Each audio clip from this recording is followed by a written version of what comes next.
this man's return to India. In an operation shrouded in secrecy, Tahvur Hussain Rana, the Pakistan-born Canadian national and a key accused in the 26/11 Mumbai terror attacks, Bharat की न्यायपालिका America के 9/11 के घटना के लिए कोई निर्णय फैसला कर सकते हैं?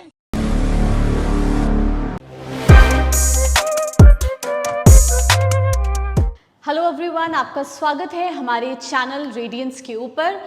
आज हम लोग बात करने वाले हैं एक ऐसे इंटरनेशनल टेररिस्ट केस के बारे में, एक ऐसे व्यक्ति के बारे में जिस इंसान ने कभी बंदूक नहीं उठाई, लेकिन एक मास्टरमाइंड है 26/11 के केस के पीछे का। आज हम लोग उसके बारे में जानेंगे। इंडिया वापस आ चुका है ये इंसान जिसका नाम है तवहूर Rana. finally brought to New Delhi. और क्या है ये पूरा मसला, क्यों इसको इंडिया वापस लेकर आया गया है? इतने सालों से इंडियन गवर्नमेंट की जो ये कोशिश रही है कि उसको भारत में वापस लेकर आ सके, उन सभी चीज़ों के बारे में हम यहाँ पे जानने वाले हैं। तो इस वीडियो में बने रहिएगा, बहुत कुछ आप यहाँ पर जानेंगे इस केस के बारे में।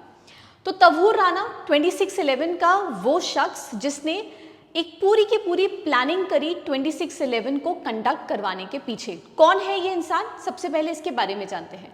तवहूर राना एक वो इंसान है जो कहने से तो एक कैनेडियन सिटीजन है, और बहरहाल जैसे इसके इंडिया में आने की बात भी हुई तो पाकिस्तान की तरफ से क्लैरिफिकेशंस भी आने लग गए कि ये कोई पाकिस्तानी सिटीजन नहीं है, ये कैनेडियन सिटीजन है। Our record indicates he did not even apply for renewal of his Pakistani origin documents for the last 2 decades. एक ऐसा व्यक्ति जो 20 से 22 साल पहले ही कनाडा जा चुका था और उसने पिछले बीते 20 सालों के अंदर भी पाकिस्तान की सिटीजनशिप को रिन्यू नहीं करवाया है। ये इंसान एक समय पर पाकिस्तानी मिलिट्री का एक क्लोज एसोसिएट रह चुका है और वहां पर एज अ डॉक्टर भी काम कर चुका है। और साथ ही साथ ये भी कहा जाता है कि तवहूर राना पाकिस्तान इंटेलिजेंस एजेंसीज के साथ भी इसका क्लोज एड है। तो चलिए जानते हैं। तवहूर राना एक पाकिस्तानी कनेडियन बिजनेसमैन है जिसका जन्म जो है वो पाकिस्तान में हुआ। बाद में चल के पाकिस्तान की मिलिट्री के अंदर एज अ डॉक्टर उसने अपना काम भी करा। लेटली 1997 के दौरान ये कनाडा मूव हो जाता है। कनाडा मूव होने के बाद वहाँ पर इन्होंने यूनाइटेड स्टेट्स में शिफ्ट होकर वहाँ पर चलकर इन्होंने अपनी खुद की एक फर्म का इस्टेब्लिशमेंट करा, जिस फर्म का नाम था फर्स्ट वर्ल्ड इमिग्रेशन। मतलब वहाँ पर उन्होंने एक फर्स्ट वर्ल्ड इमिग्रेशन नाम की कंपनी बनाई जिसमें ये इमिग्रेशन सर्विसेज प्रोवाइड करने पे काम करते थे, जिसका हेडक्वार्टर शिकागो में है।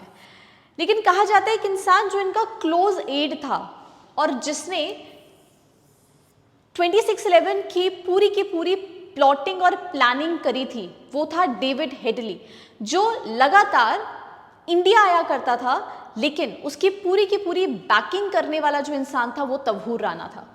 ये वो व्यक्ति है जिसके बारे में आप यहाँ पे देख रहे हैं। मल्टीपल ट्रायल्स इस समय यहाँ पे यूएस कोर्ट के अंदर भी इनके रिस्पेक्ट में हो चुके हैं, और इस मल्टीपल ट्रायल्स के अंदर बार बार इंडिया ने भी इस चीज़ की गुजारिश करी कि ये इंसान जिसने 26/11 का मास्टरमाइंड है, इसको वापस इंडिया भेजा जाए। एक रिस्पॉन्स में जो 26/11 मुंबई टेररिस्ट अटैक हुए थे, वहाँ पर पाकिस्तान ने अपने आप को दूर कर लिया। जैसे मैंने अभी आपको बताया कि जब ये अनाउंसमेंट हुई कि तवहूर राना जो है वो इंडिया भेजा जाएगा यूएस से, तो पाकिस्तान ने अपने आप को डिस्टेंस कर लिया कि भाई हमारा इस इंसान से, इस व्यक्ति से कोई भी लेना देना नहीं है और इसकी नेशनैलिटी भी क्लियर नहीं है, ये तो कैनेडियन सिटीजन है।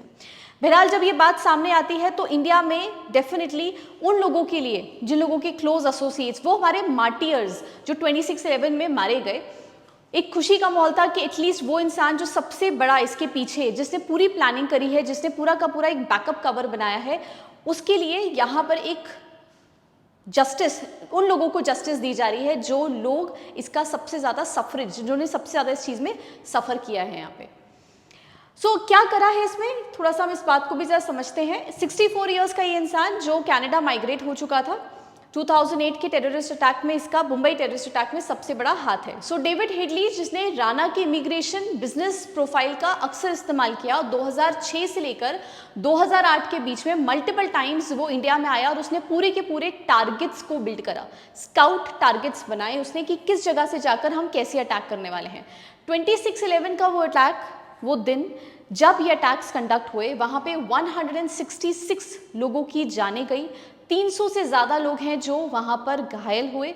और वो लोकेशंस आप जानते ही होंगे, वो लोकेशंस ताज होटल, ओबराय, CST स्टेशन और नरिमन पॉइंट, ये सब जगहों के ऊपर यहाँ पर सिवियरली अटैक जो था वो करा गया एक ही समय के अंदर। तो एविडेंसेस शुरुआती दौर में नहीं थे, राणा के अगेंस्ट किसी भी तरीके के एविडेंसेस नहीं थे। हेडली के अगेंस्ट डेफिनेटली यहाँ पर एविडेंसेस थे कि उसने यहाँ पे किसी तरीके की कॉन्स्पिरेसी को कंडक्ट करा है यहाँ पे। सो राणा के अगेंस्ट कोई एविडेंस नहीं थे, लेकिन बाद में चलकर हेडली के कनेक्शंस जो थे वो लश्कर-ए-तैयबा के साथ निकले और यहाँ पर जो पाकिस्तान बेस्ड टेररिस्ट ग्रुप है ये पता चला कि हेडली के कनेक्शन लश्कर-ए-तैयबा के साथ है। राणा इस समय इस केस से कंप्लीटली फ्रीली मूव हो जाते हैं। अब 2011 से ही यूएस के अंदर भी इनके मल्टीपल ट्रायल्स चल रहे हैं। ऐसा नहीं है कि ये केस सिर्फ इंडिया के साथ ही एसोसिएटेड है, यूएस के अंदर भी तवूर राणा के ऊपर कुछ चार्जेस हैं जिनको बिल्ड किया गया था। तो वो भी एक बार हम लोग सीक्वल्स देखते हैं यहाँ पे। और प्राइम मिनिस्टर मोदी ने भी 2011-12 में ये स्टेटमेंट एक ट्वीट करके बताया था, उस समय एक स्टेटमेंट दिया था कि इनका भारत में वापस आना क्यों जरूरी है। 9/11 के दोषियों का केस हिंदुस्तान की कोर्ट में चल सकता, क्योंकि बहुत सारी ऐसी चीजें हैं जो खुलकर सामने आ पाएंगी। सो लश्कर-ए-तैयबा को ये सपोर्ट करते थे। साथ ही साथ इन्होंने 2011 में जो यूएस में इनके ऊपर चार्जशीट बनाई गई थी, वहां का डैनिश न्यूज़पेपर, वहाँ पे कंट्रोवर्शियल कार्टून्स को लेकर इन्होंने वहाँ पे भी प्लॉटिंग करी थी अटैक करने की। He was not convicted for the direct involvement in 26/11 attack, उसमें डायरेक्ट इन्वॉल्वमेंट नहीं था, इसलिए इस केस से इनको बरी कर दिया गया था। लेकिन बाद में चलकर जब एविडेंसेस सामने आए तो अब फिर इंडिया लगातार उस कोशिश में था कि अब तवूर राणा को वापस भारत में भेजिए। 14 साल की जेल इन्हें यूएस के अंदर हुई, बट 2023 के अंदर इनको भी वहां से रिलीज कर दिया गया। तो ये देख सकते हैं, ये है डेविड हेडली और ये है आपके Tahawwur Rana. So why is he been extradited to India? इन्हें भारत में लेकर आने के पीछे का क्या कारण है? 2020 से ही इंडिया फॉर्मली रिक्वेस्ट कर रहा है कि आप राणा को वापस इंडिया में भेजिए, क्योंकि ये एक ऐसा व्यक्ति है जिसने लोगों की जानें ली हैं, जिसने प्रॉपर प्लानिंग करी और एक ऐसा अटैक जिसने पूरे के पूरे दुनिया को हिला के रख दिया। सो इंडियन अथॉरिटीज़ ने स्ट्रॉन्ग कन्विक्शन के साथ, बहुत सारे एविडेंसेस के साथ ये बोला कि भाई हेडली का भी कन्विक्शन है, उनका भी कन्फेशन है कि यहाँ पर इनके क्लोज एसोसिएट ये रह चुके हैं और राणा को हम ऐसे कंप्लीटली फ्री नहीं कर सकते हैं। यूएस फेडरल जज ने अप्रूव कर दिया मई 2023 में ये एक्स्ट्राडिशन कि ठीक है, फाइनली तवूर राणा को वापस इंडिया भेजा जाएगा। लेकिन तवूर राणा ने मल्टीपल अपील्स जो है वो यूएस कोर्ट के अंदर करी कि मुझे पार्किंसन डिजीज है, मुझे मार दिया जाएगा और मैं भारत में नहीं जाना चाहता हूँ। लेकिन राणा की वो मल्टीपल जो अपील्स थी उसको भी यूएस फेडरल कोर्ट ने बार बार खारिज कर दिया और राणा को फाइनली ये कहा गया कि आपको जाना ही पड़ेगा भारत। अब हुआ क्या कि 2025 फरवरी के महीने में ही जब प्राइम मिनिस्टर मोदी भी यूएस गए तो इस बारे में भी बातचीत उठी कि भाई इनको फाइनली हम टेररिज्म और ये टेररिस्ट कॉन्स्पिरेसी जितनी भी करी जा रही है इसके लिए इंडिया और यूएस को साथ में मिलकर आना चाहिए। और ये एक स्टेप है जिससे हमें ये समझ में आता है कि दोनों नेशंस और क्लोज टाइज के अंदर टेररिज्म को काउंटर करने के लिए काम कर रहे हैं। तो फरवरी 2025 के बाद ही इनको यहाँ पर वापस भेजने की बात करी गई। साथ में आप इस चीज को देखते हैं कि राणा अगर इंडिया में आए हैं, तवूर राणा अगर वापस इंडिया में आए तो इसका सिग्निफिकेंस क्या होने वाला है? सबसे पहली चीज, it is going to be the justice for 26/11 victims. वो शहीद जिन्होंने अपनी जानें दी लोगों को बचाने के लिए, उन लोगों के लिए ये जस्टिस होगी। उनकी फैमिलीज जो लॉन्ग टाइम से जस्टिस की डिमांड कर रही हैं। So this is seen as a long overdue justice for one of the most horrific terrific attacks on the Indian soil. Now India can now put on a trial another major suspects beside the Ajmal Kasab. तो आप जानते हैं कि इस पूरे के पूरे event में वो 10 लश्कर-ए-तैयबा के जो टेररिस्ट थे उसमें से 9 लोगों को तो वहीं मार दिया गया था और एक अजमल कसाब को पकड़ लिया गया था। ये दूसरा वो व्यक्ति होगा जो सामने अगर आता है और बहुत सारे कन्फेशंस इसके थ्रू हो पाते हैं तो काफ़ी सारी चीज़ें over the period of time हमें पता चल सकती हैं। इंटरनेशनल लीगल प्रेसिडेंट कैसा रहा है? एक मेजर विन है इंडिया और यूएस की जो काउंटर टेररिज्म की तरफ जा रहे हैं। यूएस ने एक्स्ट्राडाइट करा है, डोमेस्टिकली बोला है कि हम लोग भारत के अंदर इस व्यक्ति को भेजेंगे और बहरहाल वो व्यक्ति वापस आ चुका है। सो ये भी ध्यान रखिएगा कि जब तवूर राणा को भारत में लाए तो उसे नॉर्मल एयरक्राफ्ट से नहीं लाए, एक चार्टर एयरक्राफ्ट जो गल्फ स्ट्रीम 550 एयरक्राफ्ट है उससे उसको लेकर आया गया और किसी भी तरीके का एयर स्पेस पे भी इंटरसेप्शन ना हो, किसी तरीके का कोई प्रॉब्लम अराइज ना हो, तो उस प्लेन के बीच में भी बीचों बीच तहूर राना को बिठाया गया। आसपास में एनएसजी कमांडोज रहे और उसके साथ साथ अमेरिकन एयर मार्शल्स भी वहाँ मौजूद थे हमारे एनएसजी कमांडोज को भी सपोर्ट करने के लिए। फाइनली जब वो भारत में आए तो दिल्ली पालम एयरपोर्ट पे उनको उतारा गया और एनआईए नेशनल इन्वेस्टिगेशन एजेंसी की हेडक्वार्टर्स में फाइनली उसको वहाँ पे लेके गए।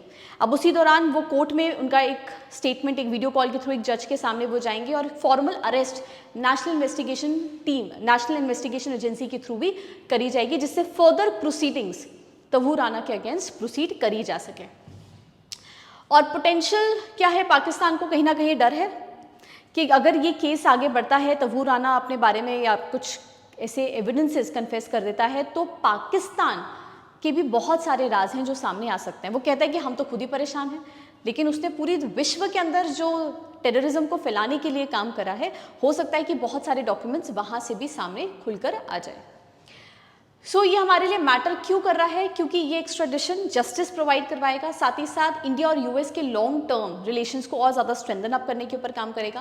पैरेलली जो विक्टिम की फैमिलीज हैं, जो बहुत लंबे समय से डिमांड कर रही हैं जस्टिस की, वो जस्टिस भी यहाँ पर इन लोगों को मिल पाएगी। सो ये एक बहुत ही हाई प्रोफाइल इंटरनेशनल टेररिज्म का केस है और हमारे लिए इसको जानना बहुत ज़्यादा ज़रूरी है। सो कहते हैं ना कि जस्टिस डिले ज़रूर हुई है, बट एटलीस्ट वापस भारत में उस व्यक्ति को लेकर आना पॉसिबल हो पाया है, क्योंकि अब इंडिया और यूएस जो है वो काउंटर टेररिज्म एक्टिविटीज़ के ऊपर काम कर रहे हैं। दोनों ही देश परेशान रहे हैं टेररिज्म को लेकर और अब वो चाहते हैं कि इस चीज़ से कहीं ना कहीं पूरे विश्व में वर्ल्ड ऑर्डर जो है वो बेहतर हो सके और ऐसी टेररिस्ट एक्टिविटीज़ ना हो। तो ज़रूरी है कि इस तरीके की जो एक्स्ट्राडिशन हुआ है वो एक पॉजिटिव स्टेप है इंडिया और यूएस के रिलेशनशिप के अंदर भी। तो आई होप आपको हमारे इस वीडियो के थ्रू ये जो पूरा तहूर राना का केस है वो अच्छे से डिटेल में समझ में आया होगा। साथ में आप लोगों के लिए एक अनाउंसमेंट भी है कि अगर आप यूपीएससी या स्टेट पीसीएस के एस्पिरेंट हैं और आप तैयारी कर रहे हैं 2026 के अटेम्प्ट के लिए, तो एक बात ध्यान रखिए कि जैसे कि आप जानते हैं कि आज के समय में यूपीएससी एग्जामिनेशन सिर्फ स्टैटिक सब्जेक्ट पढ़ के क्लियर नहीं हो सकता, आपको उसको इंटीग्रेट करना है करंट के साथ भी। तो हम आपके लिए यहाँ पे एक प्रीलिम्स टू इंटरव्यू का एक प्रॉपर बैच लेकर आ रहे हैं, जिसमें प्रीलिम्स से लेकर इंटरव्यू तक की आपकी कंक्लूसिव तैयारी जो है वो करवाई जाती है कॉम्प्रिहेंसिव मैनर के अंदर, जिसमें हमारी रेगुलर क्लासेस का शेड्यूल आपके साथ शेयर करा जाएगा। आपके बैचेस का क्लासेस लाइव ऑनलाइन और ऑफलाइन दोनों मीडियम्स में रहती है। क्लासेस जो हैं वो आपको साथ ही साथ यहाँ पर हम लोग पर्सनलाइज टाइम टेबल देते हैं, जिसमें हर एक स्टूडेंट की नेसेसिटी के हिसाब से उसके लिए एक टाइम टेबल को क्यूरेट करा जाता है। Parallelly there are test series जो प्रीलिम्स और मेंस ओरिएंटेड टेस्ट सीरीज हैं, जो समय समय पर हर 15 डेज के स्लॉट के अंदर हम पैरेलली कंडक्ट करवाते हैं। बाकी डिटेल्स के लिए आप हमारी टीम के साथ कनेक्ट कर सकते हैं, वो आपको सारी इन्फॉर्मेशन आपको हमारे दिए हुए डिस्क्रिप्शन में दिए हुए नंबर से मिल जाएगी। सो अगर आप तैयारी कर रहे हैं, so do not miss on this opportunity and do enrol for the batch. So मिलेंगे एक नई वीडियो के अंदर कुछ असेंशियल टॉपिक के साथ जो आपके लिए ज़रूरी है जानना, ऐसे मुद्दे जो हर एक भारत नागरिक के लिए जानना ज़रूरी है। फिर मिलेंगे किसी नई वीडियो में ऐसी एक नए टॉपिक के साथ। Till then take care everyone, all the very best, जय हिंद।